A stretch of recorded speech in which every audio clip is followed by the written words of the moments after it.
क्या कभी आपने खुद से ये सवाल किया है कि इस दुनिया में सबसे बड़ा अमीर कौन है? वो जिसके पास महल्लात हैं, वो जिसके पास दौलत के अंबार हैं, या वो जिसके पास इक़्तिदार की चाबियां हैं? और अगर मैं आपसे कहूं कि औलिया अल्लाह के नज़दीक सबसे बड़ा अमीर वो है जिसके पास कुछ भी नहीं, मगर फिर भी वो हर चीज़ का मालिक महसूस करता है, ये कैसा राज है? ये कौन सी दौलत है जो बाजारों में नहीं मिलती? ये कौन सी सल्तनत है जिस पर कोई हमला नहीं कर सकता? ये कौन सा खजाना है जिसे मौत भी छीन नहीं सकती? अस्सलामु अलैकुम मोहतरम नाजरीन, आप देख रहे हैं दास्तान उर्दू। आज हम इसी राज की तरफ सफर करने वाले हैं। आज हम बात करेंगे फकर की, उस फकर की जिसके बारे में औलिया ने कहा कि ये गुर्बत नहीं बल्कि बादशाही है। उस फकर की जिसके बारे में औलिया फरमाते हैं कि जब ये दिल में उतर जाए तो इंसान दुनिया में रहते हुए भी दुनिया से आज़ाद हो जाता है। और आज हम सिर्फ किताबी गुफ्तगू नहीं करेंगे बल्कि आपके कमेंट्स, औलिया के अकवाल और अहले मार्फत के तजुर्बात की रोशनी में इस सफ़र को समझने की कोशिश करेंगे।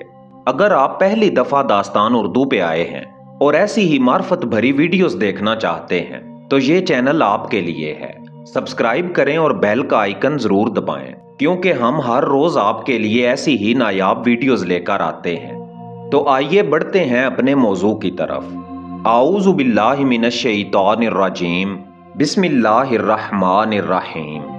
दोस्तों, आगे बढ़ने से पहले एक सवाल है। अगर आज आपके पास सब कुछ छिन जाए, आपका माल, आपकी शोहरत, आपकी पहचान, आपके सहारे, तो क्या आप फिर भी मुतमईन रह सकेंगे? अगर जवाब नहीं है तो शायद आज की गुफ्तगू आपके लिए है, क्योंकि फकर का आगाज इसी सवाल से होता है। दोस्तों, फकर का मतलब कभी भी महज तंगदस्ती नहीं रहा। औलिया के नज़दीक फ़कीर वो नहीं जिसके पास कुछ ना हो, फ़कीर वो है जिसे किसी चीज़ की ज़रूरत ना रहे। ये बहुत बड़ा फ़र्क है। एक शख्स गरीब हो सकता है मगर दिल से दुनिया का गुलाम हो, और एक शख्स दुनिया का मालिक हो सकता है मगर दिल से फ़कीर हो। इसीलिए मौला अली अलैहिस्सलाम का एक मशहूर कौल नकल किया जाता है, फ़कर मेरी शान है। ये वो फ़कर नहीं जो कमज़ोरी पैदा करे, ये वो फ़कर है जो इंसान को अल्लाह के सिवा हर दर से बेनियाज कर देता है। एक दोस्त नोमान अरशद साहब ने कमेंट किया, कलंदर बियाबानी होता है, शहरों में बज़ाहिर इंसान नजर आने वाले दरिंदे हैं, इनसे होशियार रहें। जब मैंने ये कमेंट पढ़ा तो मुझे महसूस हुआ कि इस एक जुमले में पूरी कलंदरी समो दी गई है, क्योंकि बियाबान सिर्फ सहरा का नाम नहीं, बियाबान एक कैफियत का नाम है। बहुत से लोग जंगल में जाकर भी दुनिया के गुलाम रहते हैं, और बहुत से लोग बाजार के दरमियान रहकर भी अल्लाह के दोस्त बन जाते हैं। असल बियाबान दिल के अंदर पैदा होता है, वो मुकाम जहां ख्वाहिशों का शोर खत्म हो जाता है, जहां नफ्स की आवाज धीमी पड़ जाती है, जहां दुनिया की चमक आंखों को अंधा नहीं करती। औलिया फरमाते हैं, खलवत दर अंजुमन, यानी हजूम में रहकर भी तन्हाई हासिल करना, लोगों के दरमियान रहना मगर दिल को सिर्फ अल्लाह के साथ जोड़ लेना, यही वो मुकाम है जहां फकर का सफर शुरू होता है।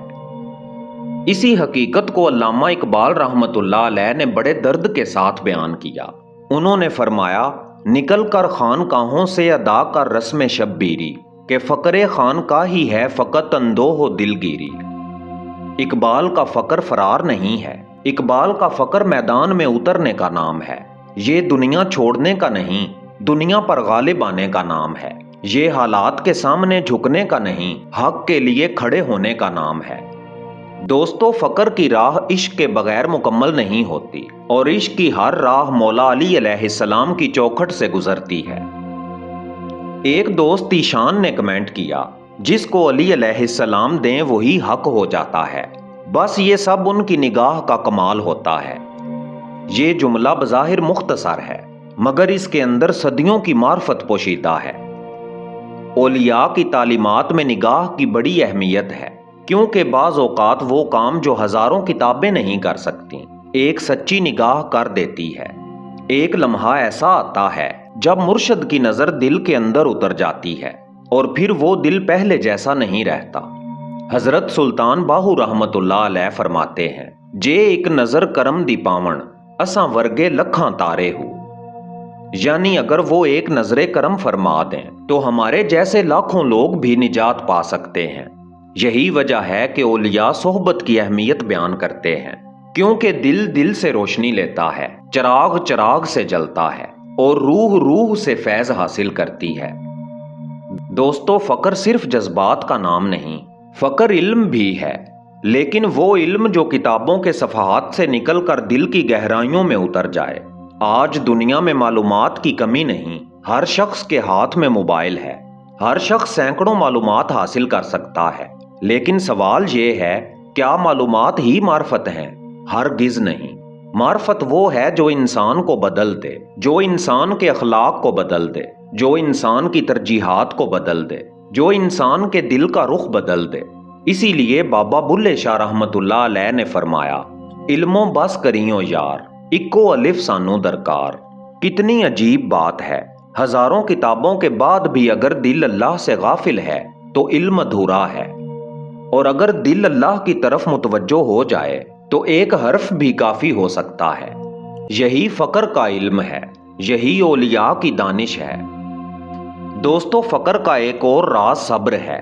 آج انسان فوری نتائج چاہتا ہے، فوری کامیابی، فوری شہرت، فوری سکون، مگر اولیاء فرماتے ہیں کہ روحانی سفر میں جلد بازی نہیں ہوتی۔ بیج آج بویا جاتا ہے، درخت برسوں بعد بنتا ہے اور پھل اس سے بھی بعد آتا ہے۔ جو شخص جلدی ہار مان لیتا ہے وہ راستے میں رہ جاتا ہے، جو صبر کرتا ہے وہ منزل پا لیتا ہے۔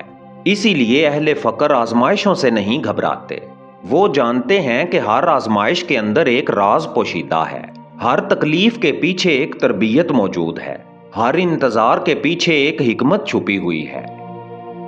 دوستو، آج کا انسان سکون تلاش کر رہا ہے، وہ دولت میں تلاش کر رہا ہے، وہ شہرت میں تلاش کر رہا ہے، وہ تعلقات میں تلاش کر رہا ہے، لیکن جتنا تلاش کرتا ہے اتنا ہی بے چین ہوتا جاتا ہے۔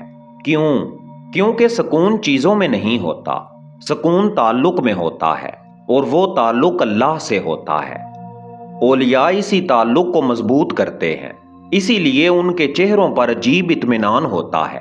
ان کے پاس دنیا کی بڑی چیزیں نہیں ہوتی، مگر ان کے دل میں وہ دولت ہوتی ہے جو دنیا خرید نہیں سکتی۔ میاں محمد بخش رحمت اللہ علیہ فرماتے ہیں، دل دریا سمندروں ڈونگے، کون دلاں دیاں جانے۔ یعنی دل ایک ایسا سمندر ہے جس کی گہرائی کو ہر شخص نہیں جان سکتا، اور جب اس دل میں اللہ کا نور اتر جائے تو پھر انسان بدل جاتا ہے، اس کی سوچ بدل جاتی ہے، اس کا مقصد بدل جاتا ہے، اس کی زندگی بدل جاتی ہے۔ دوستو، آج کی گفتگو کا خلاصہ صرف اتنا ہے کہ فقر کوئی لباس نہیں، فقر کوئی دعویٰ نہیں، فقر کوئی لقب نہیں، فقر ایک کیفیت ہے، فقر ایک سفر ہے، فقر ایک آگ ہے جو نفس کو جلاتی ہے اور روح کو روشن کرتی ہے۔